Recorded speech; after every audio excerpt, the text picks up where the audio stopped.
और सीधे आपको उत्तराखंड की राजधानी देहरादून का रुख करवाते हैं, जहां पर रक्षाबंधन कार्यक्रम के दरमियान मुख्यमंत्री पुष्कर सिंह धामी क्या कुछ कह रहे, सुनिए।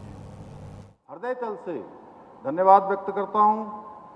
आज इतनी भारी संख्या में आप सब की मौजूदगी, सच में आपका ये स्नेह और आपका अपनापन देखकर मैं इसको शब्दों में बयान नहीं कर सकता। सच में मुझे बहुत खुशी हो रही है। अभी गणेश जोशी जी यहाँ कह रहे थे कि आप सब उनको कह दीजिए कि जो है पूरी तरह से आपके साथ हमेशा की तरह आपके लिए मोर्चा संभालने को तैयार रहें। और ये मैंने आपसे वायदा 2021 में, आप सबको अगर याद होगा तो 2021 में मैं जब आप सबके बीच में आया था, उस समय मैंने आप सबसे ये अनुरोध किया था कि गणेश जोशी जी को हम दूसरे क्षेत्रों में भेजेंगे, इस मसूरी विधानसभा की जिम्मेदारी आप सब लोग ले लीजिए। मैं आप सबका हृदय से धन्यवाद करता हूं कि आपने मसूरी विधानसभा को ऐतिहासिक मतों से विजय बनाने का काम किया।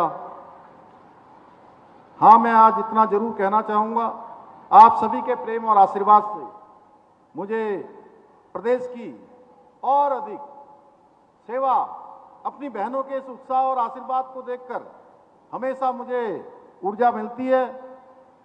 बहनों, रक्षाबंधन का पर्व पारस्परिक प्रेम, स्नेह और विश्वास का प्रतीक पर्व होने के साथ ही हमें हमारे सामाजिक कर्तव्यों का बोध कराने वाला भी है, जो बहनों के प्रति हमारे कर्तव्यों की हमें हर वर्ष स्मरण कराता है, याद दिलाता है।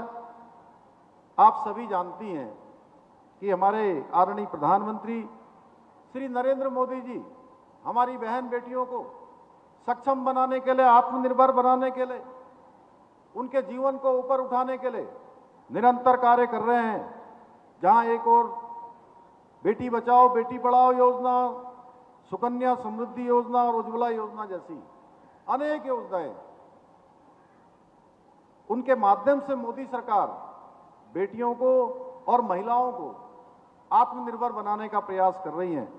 वहीं अभी नेहा जोशी ने कहा कि हमने भी आदरणीय प्रधानमंत्री श्री नरेंद्र मोदी जी के मार्गदर्शन में, उनकी प्रेरणा से 2022 के आम चुनाव में देवभूमि उत्तराखंड की देवतुल्य जनता से ये वचन उनके सामने रखा था कि नई सरकार का गठन होगा तो हम राज्य के अंदर हमारी महिलाओं के लिए जो 50% से जिनकी संख्या अधिक है, उस 50% से अधिक संख्या की बहनों के लिए, हमारी मातृशक्ति के लिए 100% का कानून लेकर आएंगे, समान नागरिक संहिता का कानून। हमने अपना वो वचन निभाया है। इसके साथ ही देश के अंदर 3 तलाक जैसी कुप्रथा का अंत करना हो, इसके साथ साथ नारी शक्ति बंधन अधिनियम, शौचालयों का निर्माण, आवास योजना के तहत महिलाओं को प्राथमिकता, मातृत्व अवकाश में वृद्धि तथा बेटियों के लिए सेना और सैनिक स्कूलों का रास्ता खुलवाकर उन्हें सशक्त बनाने का काम आदरणीय प्रधानमंत्री जी के नेतृत्व में हो रहा है। और इसी का नतीजा है कि आज हमारी देश की महिलाएं खेत में अनाज उगाने से लेकर अंतरिक्ष प्रोग्रामों का हिस्सा बनने तक और खेलों में मेडल लाने से लेकर सेना में कमान संभालने तक का महत्वपूर्ण दायित्व निभा रही हैं।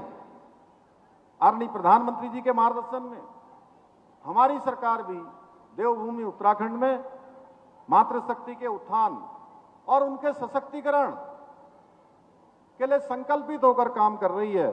हमने जहां महिलाओं के लिए, चूंकि राज्य के अंदर एक बहुत बड़ी कठिन परिस्थितियों में हमारी माताएं बहनें काम करती हैं। मैंने अपनी मां को भी देखा है किस प्रकार से खेतों में काम करना पड़ता था, किस प्रकार से घर में गाय भैंस देखनी होती थी, उसके बाद किस प्रकार से घर चलाना होता था। ये कमोबेश हर एक परिवार में महिलाओं के सामने एक बड़ी चुनौती होती थी।